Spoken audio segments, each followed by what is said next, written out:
Hello' everyone, সকলোকে নমস্কাৰ জনাইছোঁ আৰু মই সীমা ডেকাই আপোনালোক সকলোকে সাম্প্ৰতিক প্ৰবাহলৈ স্বাগতম জনাইছোঁ। গতিকে আজি আমি আমাৰ সাম্প্ৰতিক প্ৰবাহৰ ক্লাছত আমি পঢ়িব ওলাইছোঁ যোৱা 11ৰ পৰা 14 জুলাইলৈকে কি ইম্পৰ্টেণ্ট ঘটনাৱলী আছে। তো ইয়াত কেইবাটাও গুৰুত্বপূৰ্ণ ঘটনাৱলী আছে। একেবাৰে চমুকৈ আজি আমি পঢ়িম 7টা টপিকৰ বিষয়ে আমি পঢ়িম, য'ত অসম ৰিলেটেড কেইবাটাও বিষয়বস্তু আছে যিবোৰ আমি জানিবলগীয়া হয়। গতিকে সেইখিনি চাম, মানে অসমটো একদম ইণ্টাৰনেশ্যনেললৈকে গোটেইখিনি আমি স্পৰ্টছৰো আজি আমি এড কৰিছোঁ। গতিকে স্পৰ্টছৰ বিষয়ে আমাক কুৱেশ্যন ইয়াৰ পৰা আহিব পাৰে, গতিকে সেইসমূহ ইয়াত অন্তৰ্ভুক্ত মই কৰি দিছোঁ। তো আমাৰ টপিকসমূহ এবাৰ চাবলৈ চেষ্টা কৰিম। তো ফাৰ্ষ্ট টপিকটো আমি ক'ব পাৰোঁ দ্য অসম OTT অৰ্থাৎ Assam OTT digital media platform faces roadmap for UNESCO recognisation Majuli Bihu and Ahom heritage, then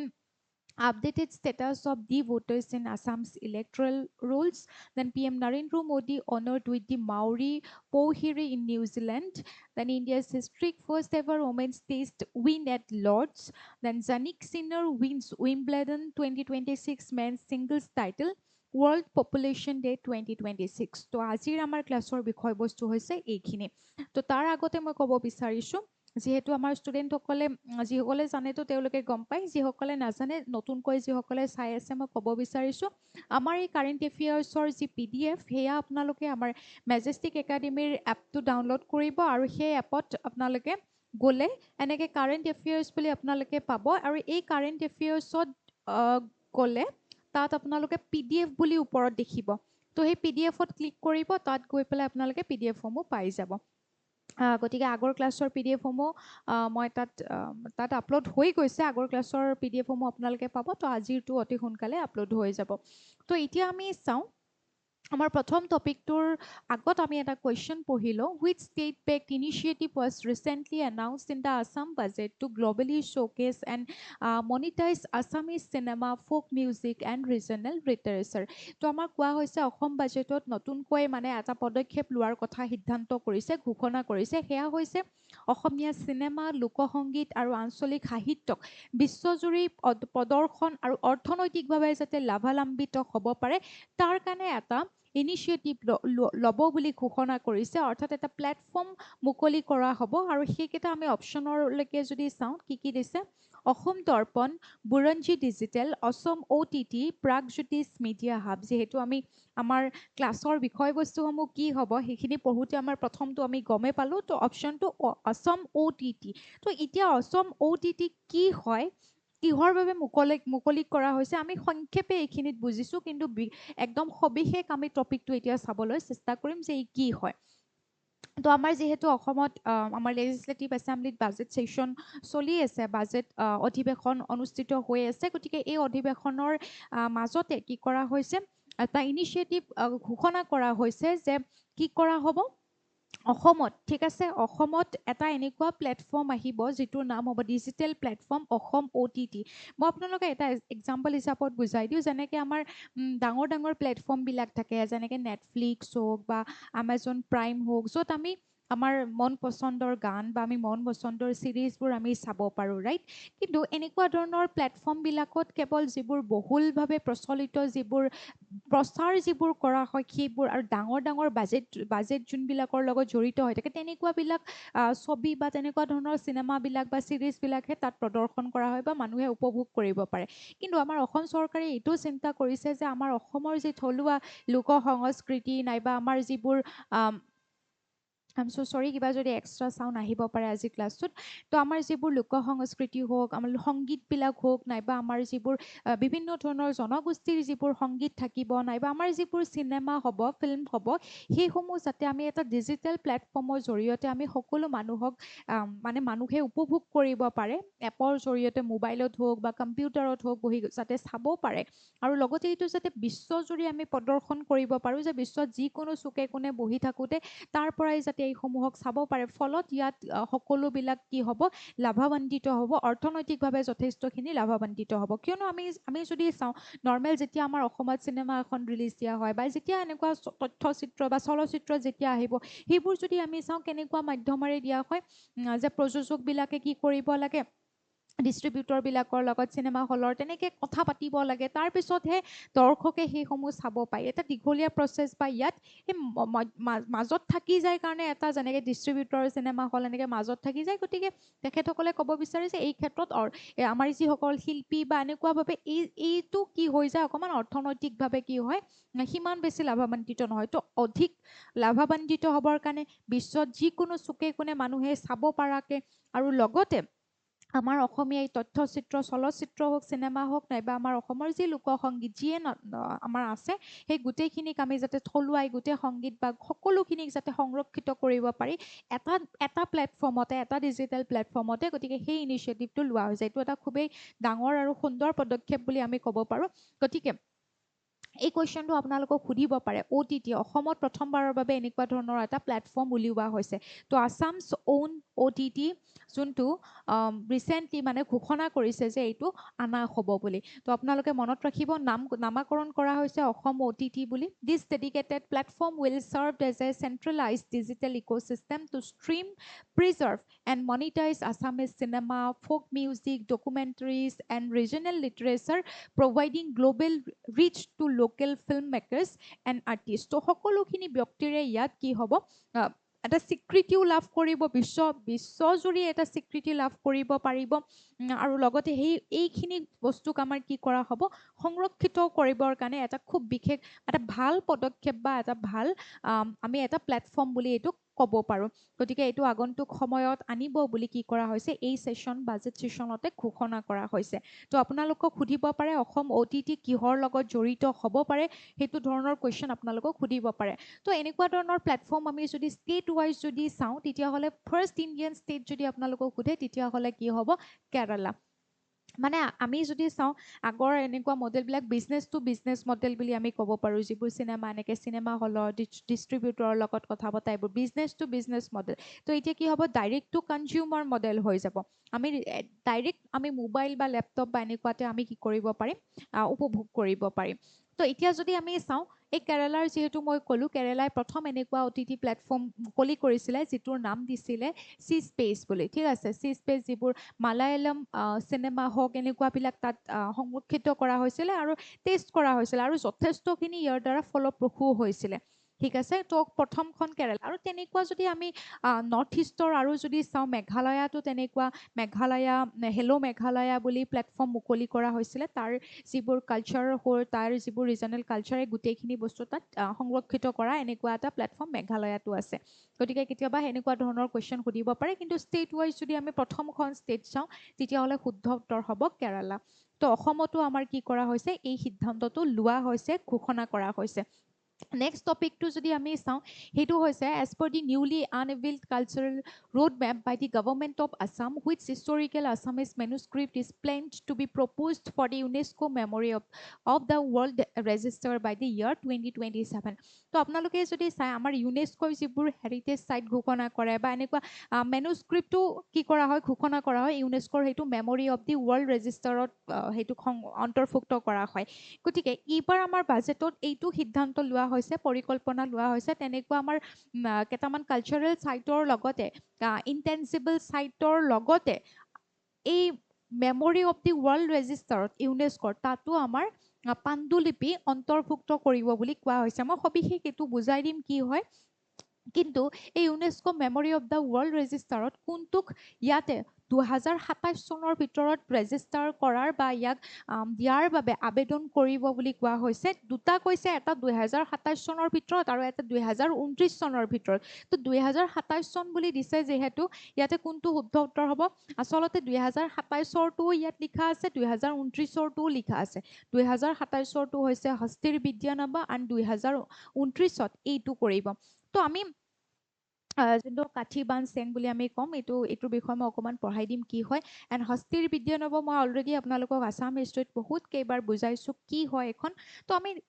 এইটো সবিশেষ এই টপিকটো অকণমান চাবলৈ চেষ্টা কৰিম তো আপোনালোকে গম পাইছে এই বাজেট সেশন চলি আছে তো ইয়াতে এটা সিদ্ধান্ত লোৱা হৈছে ইয়াতে এটা কথা জনোৱা হৈছে যে আমাৰ যেনেকৈ ৰিচেণ্টলি আমি চৰাইদেউ মৈদামক আমি ক'ব পাৰোঁ যে আমাৰ 3rd নম্বৰটো ইউনেস্কো ৱৰ্ল্ড হেৰিটেজ চাইট হিচাপত ঘোষণা কৰা হৈছে তো সেইটো বস্তু আমাৰ সফল হোৱাৰ পিছতে অসম চৰকাৰে এই কথাটো এতিয়া সিদ্ধান্ত কৰিছে যে অসমৰ এনেকুৱা কিছুমান চাইট আছে এনেকুৱা ক্ষেত্ৰ আছে এনেকুৱা কিছুমান বিষয়বস্তু আছে যিসমূহক এনেকুৱা ইউনেস্কোৰ আণ্ডাৰত অন্তৰ্ভুক্ত কৰাটো মানে প্ৰয়োজনীয় গতিকে এনেকুৱা দিশ কেইবাটাও আছে বুলি ইতিমধ্যে তেখেতসকলে কৈছে এই সেশনৰ জৰিয়তে গতিকে কেইটামান বিষয়ক অন্তৰ্ভুক্ত কৰা হৈছে যে পৰৱৰ্তী সময়ত কোনকেইটা বস্তুক ইউনেস্কো ৱৰ্ল্ড হেৰিটেজ চাইটৰ ক্ষেত্ৰত অন্তৰ্ভুক্ত কৰিবৰ কাৰণে আবেদন কৰিব বুলি গতিকে আমি যদি চাওঁ সেয়া হৈছে বিহু মাজুলী বৈষ্ণৱিত কালচাৰ যিটো ক'ম আৰু আহোম কেপিটেল ৰংপুৰ তাৰমানে প্ৰেজেণ্ট ডে যিটো শিৱসাগৰ গতিকে এইকেইটা ক্ষেত্ৰক মানে ইউনেস্কো হেৰিটেজ চাইট হিচাপত বা ইউনেস্কো হেৰিটেজ টেগ দিবৰ কাৰণে আবেদন কৰিব পৰৱৰ্তী সময়ত গতিকে এইখিনি আমি এতিয়া চাওঁ কি হয় প্ৰথম কথা আপোনালোকে যদি চাই আমি মাজুলী এটা হ'ব পাৰে কালচাৰেল চাইট হিচাপত মাজুলীক দিয়াৰ বাবে কি কৰা হ'ব আবেদন কৰা হ'ব দেন আমি যদি চাওঁ বিহুক কিন্তু এনেকৈ আমি নকওঁ যে বিহু ৱৰ্ল্ড হেৰিটেজ চাইট ইউনেস্কো ৱৰ্ল্ড হেৰিটেজ চাইট ডাইৰেক্টলি আমি ৱৰ্ল্ড হেৰিটেজ চাইট বুলি কোনসমূহক ঘোষণা কৰে টেনজিবল চাইট কিছুমান থাকিব অৰ্থাৎ যিসমূহ আমি স্বচক্ষুৰে চাব পাৰোঁ যেনেকুৱা দেৱাল থাকিব এনেকুৱা ধৰণৰ বস্তুবিলাকক নাইবা কালচাৰেল তোমাৰ যিবোৰ যিবোৰ নেচাৰেল চাইট থাকে নেচাৰেল হ'লে আমাৰ যিবোৰ নেশ্যনেল পাৰ্কছ বা এনেকুৱা ৰিলেটেডবিলাকক ঘোষণা কৰা হয় কালচাৰেল হ'লে যিবোৰ আমাৰ সংস্কৃতি নাইবা আমাৰ ঐতিহ্য নাইবা আমাৰ হিষ্ট্ৰী জড়িত হৈ আছে তেনেকুৱাবিলাকক ঘোষণা কৰে কিন্তু সেইবিলাকক আমি টেনজিবল চাইট বুলি কওঁ ইনটেনজিবল চাইট বুলি কোনবিলাকক ক'ম আমি ইউনেস্কো ৱৰ্ল্ড হেৰিটেজ চাইটত ইনটেনজিবল চাইটত ঘোষণা কৰে যিবোৰ আমি চাব নোৱাৰোঁ যিবোৰ আমি স্পৰ্শ কৰিব নোৱাৰোঁ যিসমূহ আমি টাচ কৰিব নোৱাৰোঁ বা আমি মানে অৱয়ৱটো নাজানো তেনেকুৱাবিলাকক আমি ইনটেনজিবল চাইট বুলি কওঁ এতিয়া বিহুটো আমাৰ কিবা এনেকুৱা আকাৰ আছে নেকি বিহুটো এনেকুৱা কিবা দেৱাল নাই কিবা নাই এটাই জেগা নাই তেনেকুৱাটো নহয় তো বিহুক ইনটেনজিবল চাইটত ধৰা হ'ব অৰ্থাৎ যিসমূহ আমি অমূৰ্ত বুলি ক'ম অমূৰ্ত ইউনেস্কো ৱৰ্ল্ড হেৰিটেজ চাইট বুলি ক'ম তো বিহুকো পৰৱৰ্তী সময়ত ইউনেস্কোৰ ইনটেনজিবল কালচাৰেল হেৰিটেজত অন্তৰ্ভুক্ত কৰিবৰ কাৰণে আবেদন কৰিব এইটো আমাৰ বিহুক কি কৰিব নমিনেট কৰিব দেন মাজুলী কালচাৰেল হেৰিটেজ চাইট হিচাপত ঘোষণা কৰাৰ বাবে মানে আবেদন কৰিব বা নমিনেট কৰিব আৰু পৰৱৰ্তী সময়ত ৰংপুৰকো সামৰি লোৱা হৈছে অৰ্থাৎ এটা সময়ত যদি আমি চাওঁ ৰংপুৰ আছিলে আমাৰ ঐতিহাসিক আহোম ডাইনাষ্টিৰ এখন কেপিটেল অৰ্থাৎ ৰাজধানী আৰু সেই ৰাজধানীখন যদি আমি সকলোৱে পঢ়িছোঁ যে ৰংপুৰত ৰাজধানী বনাইছিলে কোনে ৰুদ্ৰসিংহই বনাইছিলে তো ৰংপুৰত ৰুদ্ৰসিংহৰ ৰাজধানী বনাবৰ কাৰণে তাৰ আগে আমি যদি জানো এগৰাকী ব্যক্তি ঘনশ্যাম খনিকৰ বুলি আহিছিলে আমি পঢ়িছোঁ সেইখিনি ৰাইট তো তেতিয়া সেই অঞ্চলটোত ৰংপুৰত যে কেপিটেল বনালে কিয় বনালে কাৰণ তাত বিভিন্ন ধৰণৰ আমাৰ আৰ্কিটেকচাৰবিলাক গঢ় লৈ উঠিছিলে একদম জয়দৌল জয়সাগৰৰ পৰা আমি আদি কৰি যদি চাওঁ আমাৰ তেতিয়ালৈকে ৰংঘৰটো বাৰু বাঁহ বেতেৰে বনাইছিলে তেতিয়া ৰুদ্ৰসিংহৰ সময়ত বনোৱা নাছিলে বাৰু যি কি নহওক নামদাং ষ্টোন ব্ৰিজৰ পৰা আদি কৰি পহুগড় ফাকুৱাগড় গতিকে এই গোটেইখিনি বস্তু সেইখিনি সময়ত হৈছিলে ৰুদ্ৰসিংহৰ সময়ত তো তেতিয়াই ৰংপুৰ নাম দি পেলাই সেইখন কেপিটেল বনোৱা হৈছিলে তো পৰৱৰ্তী সময়ত যদি আমি চাওঁ ৰংপুৰত এতিয়া কাৰেংঘৰ হয় নাই এই গোটেইখিনি ৰংপুৰত একজেক্টলি নপৰিছিলে কাৰেংঘৰ তলাতল ঘৰ পৰিছিলে এতিয়া ৰংঘৰ পৰে গতিকে এই গোটেইখিনিকে আমি যদি চাওঁ প্ৰেজেণ্ট ডেটো শিৱসাগৰ অঞ্চলখিনি হৈ যায় ৰংপুৰৰ গতিকে এইটোকো এটা কালচাৰেল চাইট হিচাপত এখন গোটেইখিনি যাতে সোমাই থাকে গতিকে এই historic capital of the Ahom কিংডমক কি কৰাৰ কাৰণে এখন ইউনেস্কো ৱৰ্ল্ড হেৰিটেজ চাইট হিচাপত ঘোষণা কৰাৰ বাবে আবেদন কৰিব নেক্সট যদি আমি চাওঁ হিষ্টৰিকেল এই যিখন হস্তিৰ বিদ্যানৱ মেনুস্ক্ৰিপ্ট হস্তিৰ বিদ্যানৱৰ বিষয়ে আমি অলৰেডি পঢ়িছিলোঁ এইখন এখন কি হয় এখন ইলাষ্ট্ৰেটেড মেনুস্ক্ৰিপ্ট হয় এখন সচিত্ৰ এখন পাণ্ডুলিপি হয় অৰ্থাৎ আমি যদি চাওঁ আহোম কিংডমৰ সময়ত যে হাতী কেনেকৈ ধৰিব লাগে হাতী কেনেকৈ চিকাৰ কৰা হয় হাতীক কেনেকৈ প্ৰশিক্ষণ দিয়া হয় হাতীক কেনেকৈ চিকিৎসা কৰা হয় সেই গোটেইখিনি বস্তু বৰ্ণনা কৰা হৈছে এই হস্তিৰ বিদ্যানৱ সচিত্ৰ পাণ্ডুলিপি বুলি এইকাৰণে কোৱা হয় কাৰণ তাত ছবি অংকন কৰি পেলাই এক্সপ্লেইন কৰা আছে তো সেই হস্তিৰ বিদ্যাখন লিখিছিলে আপোনালোকে যদি চাই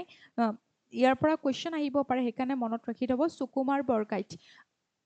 মই এইবোৰ আপোনালোকক সকলোখিনি বুজাইছিলোঁ সুকুমাৰ বৰকাইত আৰু এই সুকুমাৰ বৰকাইতে কাৰ পেট্ৰনেছ কাৰ পৃষ্ঠপোষকতাত লিখিছিলে যদি আপোনালোকে চাই আহোম কিং সেইখিনি সময়ত শিৱসিংহ আৰু শিৱসিংহৰ ৱাইফ যে আছিলে বৰৰজা অম্বিকা বা দ্ৰুপদীৰ সময়ত পেট্ৰনেজত লিখা হৈছিলে এই সুকুমাৰ বৰকাইতখন চৰি হস্তিৰ বিদ্যানবখন কোনে লিখিছিলে সুকুমাৰ বৰকাইতে লিখিছিলে আৰু লগতে তাত অঁকা যোনখিনি ছবি অংকন কৰা হৈছিলে সেইখিনি আছিলে ডিলবৰ এণ্ড দছাই অংকন কৰিছিলে গতিকে সেইখনো এখন পাণ্ডুলিপি সেইখনকো অন্তৰ্ভুক্ত কৰাৰ বাবে কি কৰা হ'ব পৰৱৰ্তী সময়ত আবেদন কৰা হ'ব অৰ্থাৎ 2027 চনৰ ভিতৰতে ইয়াক অন্তৰ্ভুক্ত কৰিবৰ কাৰণে আবেদন কৰিব গতিকে এইসমূহ ক'ত ভৰাব ইউনেস্কোৰ memory of the world register তাৰমানে কি হয় যিবোৰ এনেকুৱা বিশ্বত পাণ্ডুলিপি থাকে বা গ্ৰন্থ থাকে বা আমাৰ মানুহৰ এই আৰু ছ'চাইটিৰ লগত জড়িত এনেকুৱা ইউনিক কিছুমান গ্ৰন্থ য'ৰ পৰা শিকিব পাৰি তো এনেকুৱা গ্ৰন্থবিলাকক সংৰক্ষণ কৰাৰ বাবে যিয়ে হিষ্ট্ৰী দৰ্শায় আমাৰ ইতিহাসক দৰ্শায় এনেকুৱা ধৰণৰ কিছুমান বিশেষ গ্ৰন্থ বা মেনুস্ক্ৰিপ্ট বা আমাৰ পাণ্ডুলিপিক সংৰক্ষণ কৰা হয় এই মেমৰি অফ দ্য ৱৰ্ল্ড ৰেজিষ্টাৰৰ থ্ৰুদি অৰ্থাৎ ইউনেস্কোই এইটোৰ থ্ৰুদি ইয়াত মানে সেনেকুৱা ধৰণৰ পাণ্ডুলিপিবিলাকক অন্তৰ্ভুক্ত কৰে তো তাত আমাৰ হস্তিৰ বিদ্যাখন অন্তৰ্ভুক্ত কৰিবৰ কাৰণে আবেদন কৰিব 2027 চনৰ ভিতৰত আৰু যদি আপোনালোকে চায় 2029 চনৰ ভিতৰত আৰু এটা প্লেনিং কৰিছে যে কাঠিবানচেং তো এইখনো অন্তৰ্ভুক্ত কৰিব বুলি কোৱা হৈছে তো কাঠিবানচেং মানে হৈছে কি হয় আপোনাৰ আহোম কিংডমৰ আহোম সাম্ৰাজ্যৰ সময়ত এনেকুৱা এখন মেনুস্ক্ৰিপ্ট আছিলে যিখনৰ জৰিয়তে সেই সময়ছোৱাত কি ধৰণে আপোনাৰ খাৰ বাৰুদবিলাক তৈয়াৰ কৰিব পাৰি ধনুৰ্বিদ্যা কেনেকৈ ব্যৱহাৰ কৰিব পাৰি খাৰ বাৰুদবিলাক কেনেকৈ বনাব পাৰি নাইবা কি ধৰণে শত্ৰুপক্ষক মানে পানীৰে আহিলে কেনেকৈ ধৰণে ঘেৰাও কৰিব পাৰি এই গোটেইখিনি জ্ঞান মানে এই কাঠিবাৰী যোনখন মই যদি প্ৰনাউন্স কৰোঁতে ভুল হৈছে সেইখনত অন্তৰ্ভুক্ত কৰা হৈছিলে য'ৰ পৰা এখন মানে এনেকুৱা সামৰিক ক্ষেত্ৰত মানে কি ধৰণে আমি যাব লাগে বা সামৰিক দিশবোৰ কেনেকৈ চম্ভালিব পাৰে যুদ্ধ বিগ্ৰহবিলাক কেনেকৈ চম্ভালিব পাৰে আগতে এনেকুৱাইতো নহয় কেৱল আমাৰ আহোম কিংডমত কেৱল গৰিলা ৱাৰ কৰি পেলাই জয় হৈছিলে তেনেকুৱাতো নহয় বন্দুক বাৰুদ এইবোৰ ব্যৱহাৰ কৰা হৈছিলে কি ধৰণৰ ৰাসায়নিক ব্যৱহাৰ কৰি পেলাই সেইবোৰ বনাব পাৰি খাৰ বাৰুদ বনাব পাৰি এই গোটেইখিনি জ্ঞান এই কাঠিবাৰী চেঙত মানে কি হয় অন্তৰ্ভুক্ত আছিলে তো এই এখন মেনুস্ক্ৰিপ্ট হয় কেতিয়াবা আপোনালোকক সুধিব পাৰে কাঠিবানচেংখন কোনখন সময়ৰ বা কোনটো ডাইনাষ্টিৰ এখন গ্ৰন্থ বা পাণ্ডুলিপি সেই ধৰণৰো কুৱেশ্যন সুধিব পাৰে তো পৰৱৰ্তী সময়ত সেইখন গ্ৰন্থকো অন্তৰ্ভুক্ত কৰিবৰ কাৰণে সিদ্ধান্ত লোৱা হৈছে তো এইখিনি আপোনালোকে ভালকৈ চাব ঠিক আছে আমি প্ৰথমটো কুৱেশ্যনটোৱে পাইছিলোঁ এইখিনি কাঠিবানচেং তাৰপিছত হস্তিৰ বিদ্যানব এইখিনি গম পালে এতিয়া দেন ইউনেস্কো ইনটেঞ্জিবল কালচাৰেল হেৰিটেজ কোনবিলাক বস্তুক দিয়ে মই ইয়াত লিখি দিছোঁ তেনেকুৱা লিভিং ট্ৰেডিশ্যন যোনবিলাক অৰ্থাৎ জীৱন্ত আমাৰ ট্ৰেডিশ্যন বা পৰম্পৰা যোনবিলাক আমাৰ কলা সংস্কৃতি ৰীতি নীতি এনেকুৱাবিলাক পৰে অৰ্থাৎ আমি যাক স্পৰ্শ কৰিব নোৱাৰোঁ হয় নাই স্পৰ্শ কৰিব নোৱাৰোঁ ইয়াৰ কোনো এনেকুৱা ধৰণৰ আকাৰ নাথাকে গতিকে সেইবিলাকক ইনটেঞ্জিবল চাইটত তো আকাৰ নাথাকে স্পৰ্শ কৰিব নোৱাৰোঁ সেইবোৰ আমাৰ ঐতিহ্য একেবাৰে কি হ'ব পাৰে কালচাৰেল যিবোৰ ৰীতি নীতি হ'ব পাৰে নাইবা পৰম্পৰা হ'ব পাৰে সেইসমূহ নেক্সট ইউনেস্কো হেডকোৱাৰ্টাৰ আপোনালোকক সুধিব পাৰে এইসমূহতো মই আপোনালোকক আগতে কেইবাবাৰো বুজাইছোঁ পেৰিছত বা ফ্ৰান্সত ই অৱস্থিত কেতিয়া এষ্টাব্লিছ হৈছিলে ইউনেস্কো কেতিয়া এষ্টাব্লিছ হৈছিলে 1945ত এষ্টাব্লিছ হৈছিলে গতিকে এইখিনি কেতিয়াবা সুধিব পাৰে নেক্সট আমি টপিকটো যোৱাৰ আগত এটা কুৱেশ্যন পঢ়ি লওঁ according to the recent Home Department data submitted to the Assam Legislative Assembly which district accounts for the highest number of doubtful voter বা D voters remaining on the state's electoral rolls তো আমাৰ কি হয় D voter কনচেপ্টটো মই বুজাই আছোঁ তো কোনখন আমাৰ অসমৰ কোনখন ডিষ্ট্ৰিক্টত চবচে ডি ভোটাৰ্ছ বেছিকৈ থকা বুলি মানে ডাটা আছে কোনখন জিলাত তো সেয়া সুধিছে আৰু শুদ্ধ উত্তৰ হ'ব অপশ্যন চি শোণিতপুৰ তো ইয়াৰ বিষয়ে আমি অকণমান চাবলৈ চেষ্টা কৰোঁ যে ডি ভোটাৰ্ছ হয় কি তো প্ৰথমতে এইখিনি আপোনালোকে চাওক ৰিচেণ্টলি নিউজত কি আছে the state government shared official updated data regarding doubtful voter in the ongoing budget session of the Assam legislative assembly on July 13, 2026, Chief Minister Himanta Biswa Sharma, in charge of the Home Department, formally informed the House that 91,385 D voters continue to exist on the state's electoral rolls. তো এতিয়া doctor Himanta Biswa শৰ্মাই এই budget ছেশ্যনৰ চলি থকাৰ সময়তে এটা কথা ঘোষণা কৰিছে যে এতিয়াও যথেষ্টখিনি ডি ভোটাৰ্ছৰ সংখ্যা কমিছে, যদি আগতে লাখৰ ওপৰত আছিলে, কিন্তু এতিয়া কমিছে যদিও এতিয়াৰ সময়ত যদি সংখ্যাটো হয় তেতিয়া এইটো আছে 91,385 ডি ভোটাৰ্ছ, মানে ডাউটফুল, মানে সন্দেহজনকভাৱে থকা ভোটাৰবিলাক। অৰ্থাৎ কি হৈছিলে, আমাৰ আপোনালোকে যদি আছাম একৰ্ড পঢ়িছে 1985ত আপোনালোকে আছাম একৰ্ড পঢ়িছিলে, অসম চুক্তি, আমাৰ যোনখন অসম আন্দোলনৰ পৰৱৰ্তী সময়ত অসম চুক্তি স্বাক্ষৰিত হৈছিলে 1985ত। তো সেই অসম চুক্তি অনুসৰি আমি যদি চাওঁ কি কি সিদ্ধান্ত লোৱা হৈছিলে, যে বাংলাদেশৰ পৰা যিখিনি অবৈধ ব্যক্তি আহিছিলে, শৰণাৰ্থী আহিছিলে, বা যোনখিনিক আমি অবৈধ অনুপ্ৰৱেশকাৰী বুলি আমি গম পাইছিলোঁ, যে সেইখিনি ব্যক্তিৰ কাৰণে এটা ডেট ধৰি দিয়া হৈছিলে, অৰ্থাৎ 1971ৰ 25 মাৰ্চৰ পিছত যোনখিনি ব্যক্তি আহিছিলে সেইখিনি ব্যক্তিক, বাংলাদেশৰ পৰা যোনখিনি ব্যক্তিক আহিছিলে সেইখিনিক ইলিগেল ইমিগ্ৰেণ্টছ বুলি, অৰ্থাৎ ফৰেইনাৰ্ছ বুলি, বিদেশী বুলি গণ্য কৰি উলিয়াই দিয়া হ'ব, তেওঁলোকক নাগৰিকত্ব দিয়া নহয় বুলি আমি পাইছিলোঁ। তো ঠিক তেনেকুৱাকৈ 1997ত আমাৰ যিখন ইলেকশ্যন কমিশ্যন অফ ইণ্ডিয়া, তো ইলেকশ্যন কমিশ্যন অফ ইণ্ডিয়াই এটা যোনটো মানে আপোনাৰ ডি ভোটাৰ্ছৰ মানে বহুতখিনি ব্যক্তিক মানে তেতিয়া সন্দেহযুক্ত বা সন্দেহজনক ভিত্তিত মানে ভোটাৰ লিষ্টত ৰাখিছিলে, মানে যিসকল ব্যক্তিয়ে নিজক প্ৰুফ, মানে সিমান বেছি প্ৰুফ দিব পৰা নাছিলে যে তেখেতসকলৰ মানে বংশ যোন আছিলে আৰু তেখেতসকলৰ মানে প্ৰপাৰ মানে ইণ্ডিয়াৰ সেই গোটেই প্ৰুফবোৰ দিব পৰা নাছিলে। গতিকে সেই ক্ষেত্ৰত আমাৰ ইলেকশ্যন কমিশ্যন অফ ইণ্ডিয়াই কি কৰিছিলে, তেনেকুৱা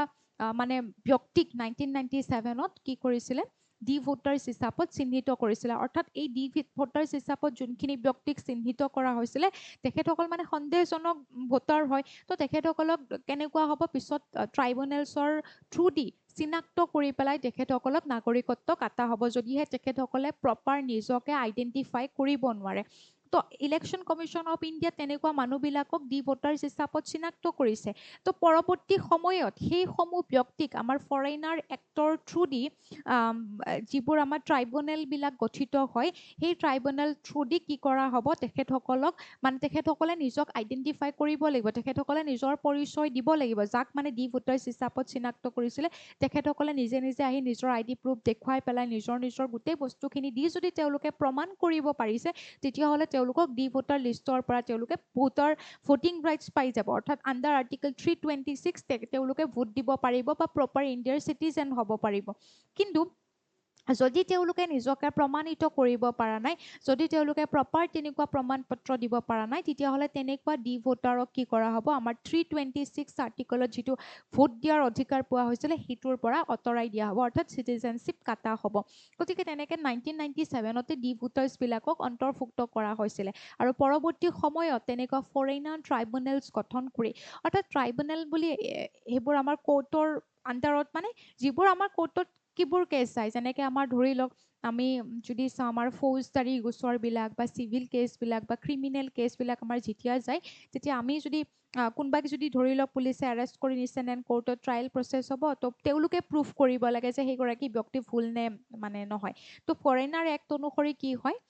যে কোনোবাক যদি ফৰেইনাৰ হিচাপত ডিটেক্ট কৰিছে, কোনোবাক যদি ধৰিছে যে অবৈধ অনুপ্ৰৱেশকাৰী, তো তেতিয়া তেখেতসকলে নিজেই কি কৰিব লাগে, নিজক প্ৰমাণ কৰিব লাগে যে তেখেত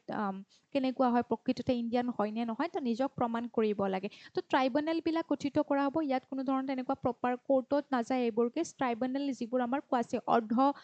ন্যায়িক কিছুমান সংস্থা হয়, তো এইবোৰৰ থ্ৰু দি তেখেতসকলক ধৰা হ'ব আৰু তেখেতসকলে কি কৰিব, ইয়াৰ আগত গৈ পেলাই নিজৰ প্ৰমাণ পত্ৰ দি নিজকে প্ৰমাণ কৰিব লাগিব। যদি তেওঁলোক বিফল হৈছে তেতিয়াহ'লে তেওঁলোকক চিটিজেনশ্বিপৰ পৰা কি কৰা হ'ব, তেওঁলোকক আঁতৰাই দিয়া হ'ব, নাগৰিকত্বৰ পৰা তেওঁলোকক আঁতৰাই দিয়া হ'ব। তো আই থিংক ডি ভোটাৰৰ কনচেপ্টটো অকণমান ক্লিয়াৰ হৈছে। কেতিয়াবা সুধি দিব পাৰে, সেইকাৰণে মই এই বিশেষ টপিকটো মই ইয়াত এড কৰিছোঁ, ডি ভোটাৰৰ কথা কেতিয়াবা সুধি দিব পাৰে। তো মই ইয়াত লিখি দিছোঁ যে শোণিতপুৰ ডিষ্ট্ৰিক্টত বৰ্তমান যদি আপোনালোকে চাই হাইয়েষ্ট মানে ডি ভোটাৰৰ সংখ্যা আছে, সন্দেহজনক ভিত্তিত মানে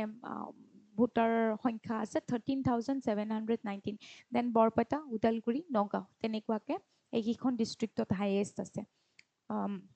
তো পৰৱৰ্তী সময়ত আকৌ ট্ৰাইব্যুনেলবিলাকৰ থ্ৰুদি সেইবিলাকক প্ৰমাণ কৰিব লাগিব তো অলৰেডি আমি যদি চাওঁ গভৰ্ণমেণ্ট অলছ' ৰিভিল ডেট এই বাজেট ছেশ্যনত এই কথাটো ক'লে যে ফৰেইনাৰ্ছ ট্ৰাইব্যুনেলছৰ জৰিয়তে অলৰেডি 56,728 তেনেকুৱা সন্দেহজনক ভোটাৰবিলাকক বিদেশী বুলি ঘোষণা কৰা হৈছে তো এতিয়াও যোনখিনি আছে ৰিমেইনিং সেইখিনিৰ কথা ক'লে অলমষ্ট 91,000 সেইখিনি আপোনালোকে মন কৰিব নেক্সট টপিকটো যদি চাওঁ during his official visit to Auckland in July 2026, the Prime Minister Narendra Modi was welcomed with a traditional Pohri ceremonial rituals and Hakka dance. These cultural honors belong to which indigenous community? তো আপোনালোকে যদি চাই recently prime minister Narendra মোদীয়ে কি কৰিছিলে তিনিখন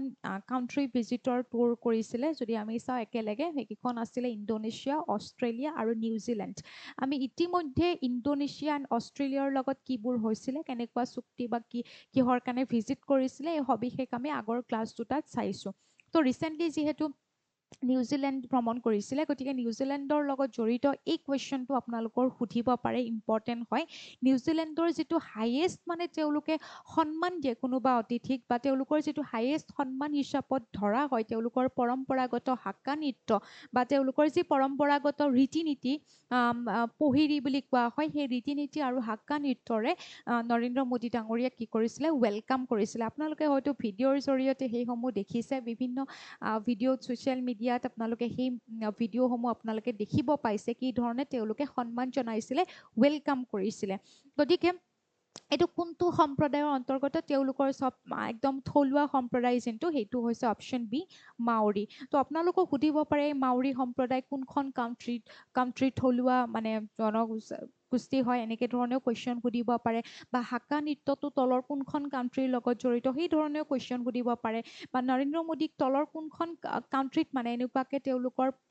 যোনটো highest অনাৰ হয় পৰম্পৰাগত সন্মান হয় সেইটোৰে ৱেলকাম কৰিছিলে সেই ধৰণেও কুৱেশ্যন সুধিব পাৰে তো অকণমান আপোনাৰ কাৰেণ্ট নিউজটো আমি চাই লওঁ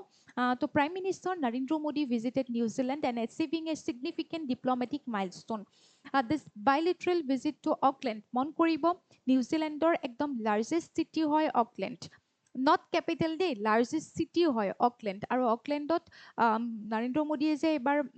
প্ৰধানমন্ত্ৰী নৰেন্দ্ৰ মোদীয়ে যে ভিজিট কৰিলে এইটো হৈছে যোৱা 40টা বছৰৰ পিছত নিউজিলেণ্ডত মানে ভাৰতবৰ্ষৰ প্ৰাইম মিনিষ্টাৰে ভিজিট কৰিছিলে তাৰ আগত যদি আমি চাওঁ 1986ত ৰাজীৱ গান্ধীৰ সময়ত এবাৰ ভিজিট হৈছিলে তো তাৰপিছত এই 4টা দশকত এইবাৰ প্ৰধানমন্ত্ৰী নৰেন্দ্ৰ মোদী ডাঙৰীয়াই গৈছে ভ্ৰমণ কৰিছে গতিকে সেইটো আপোনালোকে মনত ৰাখিব আৰু যোৱাৰ পিছত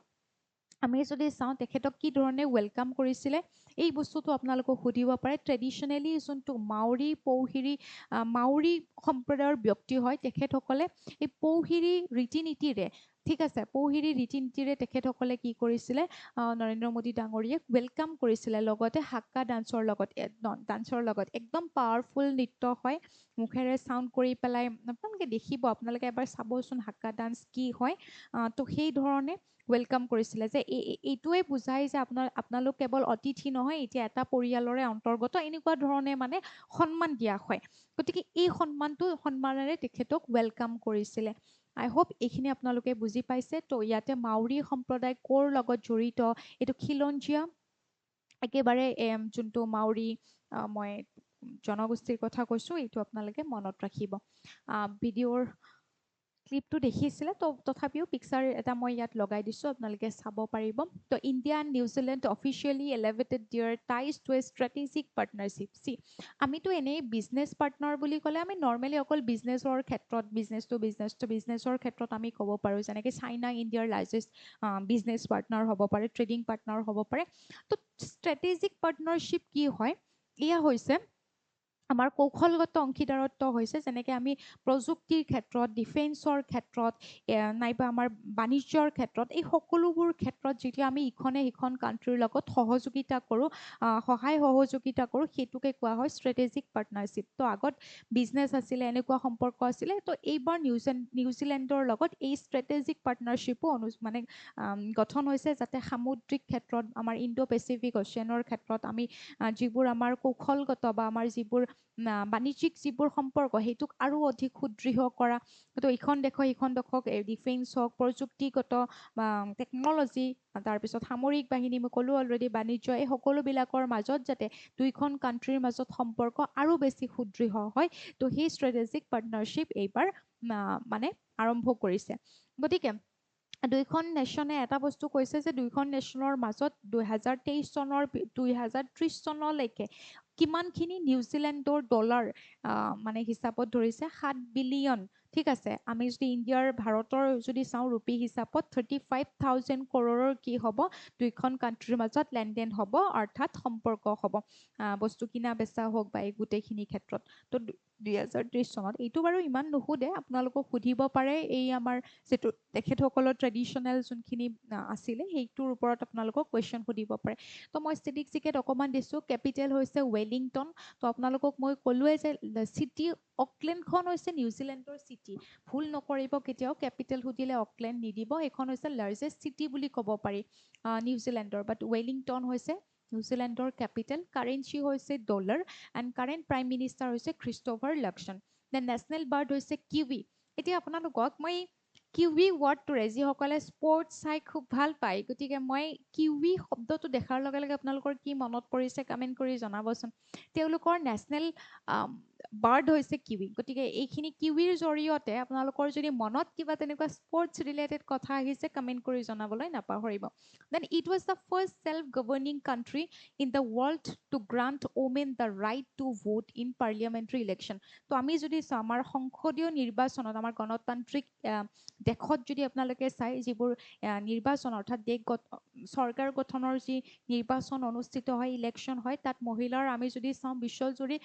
তাৰ আগত মানে কোনো ভোটিং ৰাইট দিয়া হোৱা নাছিলে কিন্তু প্ৰথমখন দেশ হৈছে নিউজিলেণ্ড য'ত মহিলাক পাৰ্লিয়ামেণ্টাৰী ইলেকশ্যনত ভোটিং ৰাইট দিয়া হৈছিলে 1893 গতিকে আপোনালোকে এইটো এটা ষ্টেটিষ্টিকৰ পৰা চাই থ'ব পাৰে দেন মাউৰি ট্ৰাইবৰ কথা যিহেতু আহিলে সেইটো মনত ৰাখিব they are the indigenous Polynesian people of New Zealand তো সেইটো চাব দেন কুক ষ্ট্ৰেইট অ'কে আপোনালোকে যদি RRB SSC এই ধৰণৰ এক্সাম দিয়ে হয়তো এইটো এটা PYQ আপোনালোকে দেখিব পাৰে কুক ষ্ট্ৰেইট অৰ্থাৎ আমি যদি চাওঁ নিউজিলেণ্ডখনত দুটা আইলেণ্ড মেইনলি মন কৰিব অৱস্থিত তো এই নিউজিলেণ্ডখনত দুটা আইলেণ্ড যিটো নৰ্থ আইলেণ্ড আৰু চাউথ আইলেণ্ড এই দুটাক ছেপাৰেট কৰা যিটো ষ্ট্ৰেইট হয় ৱাটাৰ বডি হয় সেইটো হৈছে কুক ষ্ট্ৰেইট আপোনালোকক সুধিব পাৰে এই কুক ষ্ট্ৰেইটে কাক ছেপাৰেট কৰিছে মষ্ট ইম্পৰ্টেণ্ট হয় এইটো চাই থ'ব যিকোনো পৰীক্ষাৰ কাৰণে ইম্পৰ্টেণ্ট হয় কুক ষ্ট্ৰেইটৰ কথা নেক্সট আমি টপিকত যোৱাৰ আগত এটা কুৱেশ্যন পঢ়োঁ who became the first ever female cricketer to score a test match century at the historic Lord's cricket ground during India's landmark tour of England in July 2026 তো এইটো কেইবাটাও দিশত আচলতে ই এটা আমাৰ কাৰণে গৌৰৱৰ বিষয় প্ৰথম কথা আমি যদি চাওঁ 1884 আই থিংক ডেটটো যেতিয়াৰ পৰা লৰ্ডছ মেটছ যোনটো লৰ্ড মানে আপোনালোকে জানে হয়তো ক্ৰিকেটৰ যি গ্ৰাউণ্ড হয় ইংলেণ্ডৰ একদম সকলোৱে এইটোৰ বিষয়ে জানে তো তাত যদি আপোনালোকে চাই আগতে মেলৰ এনেকুৱা টুৰ্ণামেণ্টছবিলাক হৈছিলে পুৰুষৰ হৈছিলে কিন্তু মহিলাৰ হোৱা নাছিলে তো মহিলাৰ তেনেকুৱা মেচ মানে যদি আপোনালোকে চাই হোৱা প্ৰথমখন এইখন য'ত ইণ্ডিয়াই সেইখনটো মহিলাৰ কাৰণে প্ৰথমখন আমি গম পালোঁ সেইটোতো এটা গৌৰৱৰ বিষয় হয় আৰু তাৰ লগতে ভাৰতৰ মহিলা ক্ৰিকেট দলে কি কৰিবলৈ সক্ষম হৈছে এই মেটছখন জিকিবলৈ সক্ষম হৈছে তাত লৰ্ডছ ফিল্ডত আপোনালোকে যদি চাই কোনে জিকিব সক্ষম হৈছে ইংলেণ্ডক হৰুৱাই পেলাই অসম আহি গ'ল ইণ্ডিয়াৰ ক্ৰিকেট টীমে কি হৈছে ইয়াত জয়ী হ'বলৈ সক্ষম হৈছে তো ইয়াত সুধিছে আমাক যে এই চেঞ্চুৰী অৰ্জন কৰা শতক অৰ্জন কৰা মহিলা ক্ৰিকেটাৰ কোন হৈ পৰে স্মৃতি মান্ধানা হৰমনপ্ৰীত কৌৰ য়াচিকা ভাটিয়া নে ৰিচা ঘোষ তো ইয়াতে শুদ্ধ উত্তৰ কোনটো হ'ব তো আমি অকণমান এই য়াচিকা ভাটিয়া হ'ব তো ইয়াতে অকণমান চাই লওঁ তো চাব the Indian women's cricket team created history by winning the first ever women's test match played at the legendary Lord's Cricket Ground. তো মই আপোনালোকক কৈছোৱে লৰ্ডছ ক্ৰিকেট গ্ৰাউণ্ডত যদি আপোনালোকে চাই যোনটো ক'ত অৱস্থিত ইংলেণ্ডত অৱস্থিত গতিকে ইয়াত অনুষ্ঠিত যিবোৰ মেটছ হৈ আহিছিলে 1884ৰ পৰা সেইবোৰ পুৰুষ কেন্দ্ৰিক আছিলে মেলৰ মেটছ হৈ আছিলে কিন্তু ফিমেলৰ মেটছ হোৱা এনেকৈ ওমেন টেষ্ট মেটছ হোৱা এখন প্ৰথম আছিলে আৰু যিখনত ইণ্ডিয়াই পাৰ্টিচিপেট কৰি পেলাই ইণ্ডিয়াই জয়ী হ'বলৈও সক্ষম হৈছে গতিকে ভাৰতৰ বাবে এইটো আমাৰ ইণ্ডিয়াৰ কাৰণে চবৰে বাবে আমাৰ খুব গৌৰৱৰ ক্ষণ আপোনালোকে এই বস্তুটো মন কৰিব যিকোনো পৰীক্ষাৰ কাৰণে ই খুবেই ইম্পৰ্টেণ্ট হয় and on July 13, 2026 the team India crushed England by a massive margin of 270 runs in a one of historic test match তো 270 ৰানত কি কৰিব পৰাস্ত কৰিব মানে ব্যৱধানত পৰাস্ত কৰে ইংলেণ্ডক আমাৰ ভাৰতৰ মহিলা ক্ৰিকেট দলে তো এইটো আমাৰ কাৰণে সকলোৰে কাৰণে গৌৰৱৰ বিষয় then it took 142 years মই আপোনালোকক ক'লোৱে it almost 142 years লগাইছে এই লৰ্ডছ ক্ৰিকেট গ্ৰাউণ্ডছত য'ত মানে উমেন্সৰ প্ৰথম টেষ্ট ইয়াত অনুষ্ঠিত হৈছে আৰু ইণ্ডিয়াই ইয়াক কি কৰিছে ইণ্ডিয়াই কি কৰিলে মানে এটা সোণালী ইতিহাস ৰচা বুলি আমি ক'ব পাৰোঁ Kranti Gaur picked up a 5-wicket haul in the first innings, becoming the first woman to take a 5 for the test at Lords. গতিকে ক্ৰান্তি গৌৰৰ বিষয়ে আপোনালোকে মন কৰিব লাগিব নেক্সট যদি চাই wicket keeper better Yachika Bhatia তো য়াচিকা ভাটিয়াৰ বিষয়ে আপোনালোকে চাব লাগিব 113 runs in the second inning, becoming the first ever woman to score a test century at Lords. তো আমাৰ কাৰণে গোটেইকেইটা বিষয়ে আমি গুৰুত্ব দিয়াটো মানে খুবেই ইম্পৰ্টেণ্ট হয় তো আপোনালোকে মনত ৰাখিব য়াচিকা ভাটিয়াৰ বিষয়ে আপোনালোকে মনত ৰাখিব দেন আৰু আপোনালোকে মনত ৰাখিব ক্ৰান্তি গৌৰৰ বিষয়ে ইয়াত গোটেইখিনি লিখা আছে চাব পাৰে এণ্ড ক্ৰিকেট এই লৰ্ডছ ক্ৰিকেট গ্ৰাউণ্ডৰ বিষয়ে অকণমান চাই লওঁ লৰ্ডছ ক্ৰিকেট গ্ৰাউণ্ড যোনটোক আমি ইউনিভাৰ্চেলি কি বুলি জানো হোম অফ ক্ৰিকেট বুলি কোৱা হয় ক'ত আছে অৱস্থিত ই লণ্ডনত United Kingdom and it is owned by the Marylebone Cricket Club কোনে ইয়াক চলাই সেইটো সুধিব পাৰে কেতিয়াবা then Indian side was led to the historic victory by skipper Harmanpreet Kaur তো কোনে নেতৃত্ব দিছিলে এই দলটোৰ হৰমনপ্ৰীত কৌৰ সেইটো সুধিব পাৰে তাৰপিছত Lords honours board criteria A players name is তো আমি যদি চাওঁ তেখেতসকল দুইগৰাকীৰ নাম তাত অন্তৰ্ভুক্ত হৈছিলে যিসকলৰ কাৰ নাম অন্তৰ্ভুক্ত হৈ যায় তাত সোণালী আখৰেৰে যোনে মানে চেঞ্চুৰী মাৰিব পাৰে বা 5টা উইকেট কৰিব পাৰে গতিকে তেখেতসকলৰ মই ইয়াত লিখি দিছোঁ সেইখিনি আপোনালোকে চাই থ'ব এটা ইনিংছত 5টা উইকেট বা এখন মেচত 10টা উইকেট তো এইখিনি আপোনালোকে চাই থৈ দিব ইমান বাৰু ডেপ্থত নুসুধে মই এনে জানিবৰ কাৰণে দি দিছোঁ জাষ্ট লৰ্ড ক্ৰিকেট গ্ৰাউণ্ডৰ বিষয়ে সুধি দিব পাৰে এইবাৰ Next to this side, tennis star Jannik Sinner, who successfully defended his Wimbledon men's singles title in July 2026 by defeating Alexander Zverev, represents which country internationally? So, Jannik Sinner, আপোনালোকে যদি চাই তেখেত কোনখন দেশক প্ৰতিনিধিত্ব কৰে যদি আপোনালোকক সোধে জানিক সিনৰ আই থিংক বহুত কেইটা এক্সামত কুৱেশ্যন আহিছিলে উইম্বলেডন কথাও সোধে আৰু লগতে লৰ্ডছ ক্ৰিকেট গ্ৰাউণ্ড অলপ আগতে যে পঢ়িছোঁ সেয়াও সোধে তো আমি চাইলোঁ অকণমান সবিশেষ এইটোৰ বিষয়ে তো Jannik Sinner Italy successfully defended his crown by defeating Alexander Zverev যোন মানে জাৰ্মানীৰ পৰা বিলং কৰে এণ্ড জানিক সিনৰ হৈছে ইটালীৰ এগৰাকী খেলুৱৈ গতিকে to win the 139th Wimbledon men's singles championship, capturing his 5th career Grand Slam title and becoming only the 10th man in the Open era to retain the historic grass culture title at the All England Club. তো Wimbledon হৈছে এখন অতিকৈ পুৰণি আৰু একদম ঐতিহাসিক আমি ক'ব পাৰোঁ এখন টেনিছ টুৰ্ণামেণ্ট হয় গতিকে ইয়াত যিসকলে জয়ী হয় ইয়াত যে মই ইয়াত এটা বস্তু লিখিছোঁ গ্ৰেণ্ড শ্লেম টাইটেল পোৱা বুলি তাৰ মানে গ্ৰেণ্ড শ্লেম টাইটেল বুলি এনেকুৱা আমাৰ কেইটামান টুৰ্ণামেণ্ট আছে যেনেকুৱা অ'পেন মানে ফ্ৰেঞ্চ অ'পেন নাইবা USA অ'পেন নাইবা অষ্ট্ৰেলিয়া অ'পেন আৰু আমি চবতকৈ পুৰণি ক'ব পাৰোঁ এম্বলেডন গতিকে এই গোটেইকেইটাতে স্থান লাভ কৰা যদি আপোনালোকে চাই স্থান লাভ কৰিলে কি বুলি কোৱা হয় গ্ৰেণ্ড শ্লেম টাইটেল লাভ কৰা বুলি ক'ব পাৰি গতিকে জানিক সিনৰ এই গোটেইকেইটাতে মানে পোৱা বুলি আমি গম পাওঁ গতিকে গ্ৰেণ্ড শ্লেম টাইটেল অনাৰ বুলি সেইকাৰণে কোৱা হৈছে ইয়াতে আৰু এইবাৰ একেৰাহে তেওঁ 2025 বৰ্ষতো পাইছিলে 2026 বৰ্ষতো উইম্বলেডন তাত মানে তেখেত জিকিবলৈ সক্ষম হৈছে তো ইয়াত গোটেইখিনি বস্তু দি দিছোঁ Sinner's 10th consecutive win against Xavier and secured the first Grand Slam trophy of the 2026 season. Then Sinner's 5 majors now include the Australian Open. মই যে ক'লো যোনসকলে 5টা এনেকুৱা মেজৰ টুৰ্ণামেণ্ট জিকে যোনকেইটা হৈছে Australian open US open Wimbledon এই গোটেইকেইটা তো ইয়াক কোৱা হয় আৰু এটা হৈছে ফ্ৰান্স অপেন গতিকে এইকেইটা একেৰাহে যদি জিকিছে তো তেতিয়াহ'লে কোৱা হয় গ্ৰেণ্ড শ্লেম উইনাৰ বুলি ঠিক আছে ট্ৰফি পোৱা বুলি কোৱা হয় এণ্ড এলেকজেণ্ডাৰ জেভৰেজ যোনটো উইম্বলেডনত হৰুৱালে তেখেতৰ বিষয়ে চাই থৈ দিব উইম্বলেডনো টুৰ্ণামেণ্টটো বিষয়ে সুধিব পাৰে ইউকেতে হয় তাৰপিছত আহা what is the official global theme designated by the United Nations for the observance of World Population Day on July 11 তো World Population Day কেতিয়া পালন কৰা হয় জুলাই 11 তাৰিখে পালন অবজাৰ্ভ কৰা হয় তো 2026 চনৰ এইবাৰ World Population Day থিমটো কি আছিলে তো ইউনাইটেড নেশ্যনে কি থিম দিছে এইবাৰ ইয়াতে কুৱেশ্যন সুধিব পাৰে তো ইয়াতে শুদ্ধ উত্তৰটো হ'ব Option C, realizing the hopes and aspirations of young people today and for the future. তো এইটো থিম কিয় লোৱা হ'ল এনেই যদি আমি চাওঁ population day world population day কিয় অবজাৰ্ভ কৰা হয় কাৰণ আমাৰ যেতিয়া ইয়াত মই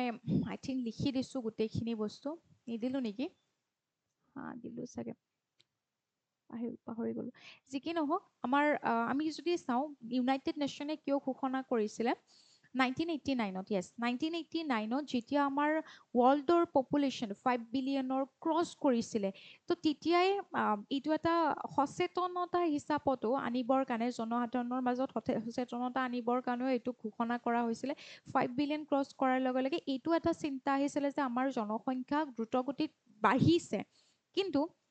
আমাৰতো ৰিচোৰ্চবিলাক কম হয় লিমিটেড হয় কিন্তু জনসংখ্যা বাঢ়ি গৈ আছে তো এই জনসংখ্যা বাঢ়াৰ লগে লগে বিভিন্ন ধৰণৰ প্ৰব্লেমছে দেখা দিব যেনেকৈ আমাৰ স্বাস্থ্যজনিত সমস্যা হ'ব পাৰে আমাৰ পৰিৱেশ প্ৰদূষণৰ লগত জড়িত হ'ব পাৰে ফিমেলৰ স্বাস্থ্যজনিত সমস্যা হ'ব পাৰে শিশুৰ জন্মৰ এই গোটেইখিনি বস্তু জড়িত হৈ পৰে গতিকে সেই সকলোখিনি দিশক যাতে চাব পাৰি বা জনসাধাৰণৰ মাজত সচেতনতা আনিব পাৰি সেইকাৰণে 5 বিলিয়ন মানুহ ক্ৰছ কৰাৰ লগে লগে ইউনাইটেড নেশ্যনে এইটো এটা সিদ্ধান্ত লৈছিলে যে প্ৰত্যেক বছৰৰ জুলাই 11 তাৰিখে ৱৰ্ল্ড পপুলেশ্যন ডে অবজাৰ্ভ কৰা হ'ব মানুহক সচেতন কৰিবৰ কাৰণে মানুহ যাতে সচেতন হয় তো এইবাৰৰ থিমটো লোৱা হৈছিলে realising the hopes and aspirations of young people today and for the future কিয় লোৱা হ'ল এইটোৱে মিন কৰিছে যে আমাৰ বৰ্তমান সময়ত আমি যদি চাওঁ ন যুৱ প্ৰজন্মৰ কথা আমি যদি চাওঁ যে এইবাৰ এই যুৱ প্ৰজন্মবিলাকৰ মানুহটো বাঢ়ি আছে তো এতিয়া যদি চাওঁ 8 বিলিয়ন ক্ৰছ কৰিছে যদি আমি 2026 মিডৰ সময়খিনিত যদি আমি চাওঁ গতিকে জনসংখ্যা বাঢ়ি আছে তো যুৱ প্ৰজন্মৰ কাৰণে যাতে আমি এইটো বুজাব বিচাৰিছে যে জনসংখ্যা বৃদ্ধিৰ লগে লগে আমি যদি যুৱ প্ৰজন্মক শিক্ষা প্ৰদান কৰা স্বাস্থ্যৰ ওপৰত গুৰুত্ব দিয়া তেওঁলোকক ছেটেল কৰোৱা এই গোটেইখিনিৰ ওপৰত যদি গুৰুত্ব দিয়া হয় তেতিয়াহ'লে জনসংখ্যা বাঢ়া কাৰণটোৱে এটা সময়ত হয়তো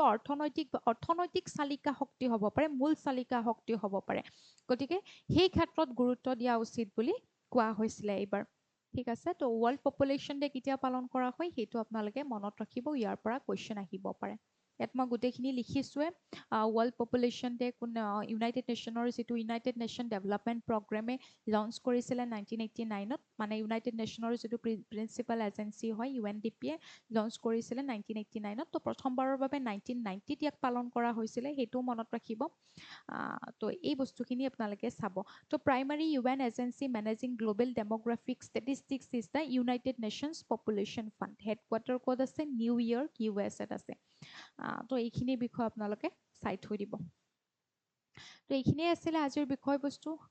পুনৰ কৈছোঁ নতুনকৈ যিসকলে চাই আছে তো কাৰেণ্ট এফেয়াৰ্ছৰ PDF-সমূহ পাবৰ বাবে আমাৰ মেজেষ্টিক একাডেমীৰ PDF-টোত ডাউনলোড কৰিবৰ কাৰণে কাৰেণ্ট এফেয়াৰ্ছত যাব মেজেষ্টিক একাডেমী এপটো ডাউনলোড কৰিব PDF-সমূহ ডাউনলোড কৰিবৰ কাৰণে তাত কাৰেণ্ট এফেয়াৰ্ছত গ'লে PDF-ত গ'লে গোটেইখিনি পাই যাব মানে PDF ছেকশ্যনত গ'লে গোটেই PDF পাব তো আই থিংক আপোনালোক সকলোৱে বুজি পাইছে ক্লাছটো যদি কিবা ডাউট থাকে কমেণ্টত জনাব ভালকৈ ৰিভিজন দি থাকিব মই একদম ইম্পৰ্টেণ্ট টপিকবোৰহে ইয়াত ইনক্লুড কৰাই যাওঁ গতিকে এইখিনি কিন্তু আপোনালোকে পাহৰি নাযাব স্পৰ্টছ ৰিলেটেড হওক বা অসমৰ যিখিনি বিষয়বস্তু দিছোঁ নাইবা প্ৰাইম মিনিষ্টাৰ নৰেন্দ্ৰ মোদীয়ে ক'ত ভিজিট কৰিছে এই যোনখিনি বিষয়বস্তু আজি মই সামৰি লৈছোঁ এইখিনি কিন্তু গোটেইখিনিয়ে ইম্পৰ্টেণ্ট হয় তো আপোনালোকক আজি মই একো হোমৱৰ্ক দিয়া নাই ধুনীয়াকৈ এটাই হোমৱৰ্ক দিছিলোঁ সেইটো মই ক'লোৱে কিউইৰ বিষয়ে মই আপোনালোকক জনাবৰ কাৰণে দি দিছিলোঁ তো ক্লাছটো কেনেকুৱা পাইছে আপোনালোকে কমেণ্ট কৰি জনাব আৰু আপোনালোকৰ পৰা যদি কিবা তেনেকুৱা ক্লাছ ৰিলেটেড কিবা কথা আছে যে মই কিবা ক্লাছ কৰিব লাগে কিবা যদি বুজি নোপোৱা আছে সেয়াও আপোনালোকে কমেণ্টত জনাব তো সকলোকে এইখিনিতে এৰিছোঁ কাৰেণ্ট এফেয়াৰ্ছৰ ক্লাছসমূহ ভাল পাই আছেনে এবাৰ কমেণ্টত জনালে মই মোৰ ভাল লাগিব যদি আপোনালোকৰ কিবা এই ৰিলেটেড কিবা ডাউটছো আছে নাইবা কিবা চেঞ্জেছো আছে আপোনালোকে ধুনীয়াকৈ ক'ব পাৰিব মোক তো থেংক ইউ ছ' মাছ পুনৰ এটি ক্লাছত আপোনালোকক লগ পাম বাই বাই